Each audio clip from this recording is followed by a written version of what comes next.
আসসালামু আলাইকুম রহমতুল্লাহ। আমি মুশাব্বির। তোমরা সবাই কেমন আছো? আশা করি আল্লাহর মতো সবাই ভালো আছো। আমি ভালো আছি আলহামদুলিল্লাহ।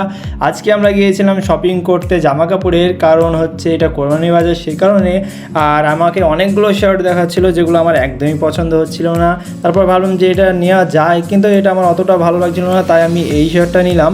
আর এটার কালারটা কেমন দেখো তোমরা, আর নেভি ব্লু প্যান্ট, তো ওইটার সঙ্গে আমার মনে হয় এটা খুবই ভালো মানাবে, সেই কারণে আমি বললাম এটাই প্যাক করতে। এটা কারণ এটা খুবই ভালো লাগছে ওটার সাথে। আর অন্য কিছু লিও ভাবলাম, কিন্তু আমার আর ভালো লাগলো না, তাই আমি দুটো নিলাম। তারপরে আমি এই যে শার্টটা দেখছি, এটা হচ্ছে আমার আব্বুর জন্য, এটা আমি নিচ্ছি। এটা হচ্ছে তোমার কাপড়টা অনেকটা ভালো, অনেকটা সফট কাপড়, অনেকটা ভালো লাগছে। তাই আমি ভাবলাম যে এটাই নেওয়া যাক আব্বুর জন্য, তো ওটাকে আমি প্যাক করতে বললাম। তারপরে আমি ভাবছি যে আমার ছোটো ভাইয়ের জন্য তো নেওয়া দরকার। তারপরে আমি ওর জন্য একটা গেঞ্জি নিচ্ছিলাম, আর এই গেঞ্জি কাপড়টা খুবই ভালো আর খুবই আরামদায়ক কাপড়, খুবই ভালো লাগছিল। তো আমাদের বাজার কাপড় শেষ, এবার আমি যাবো মায়ের জন্য। আর এখানে ক্যামেরা এলাও নেই, সেই কারণে আমি ভিডিও করতে পারিনি। তোমরা সাবস্ক্রাইব করে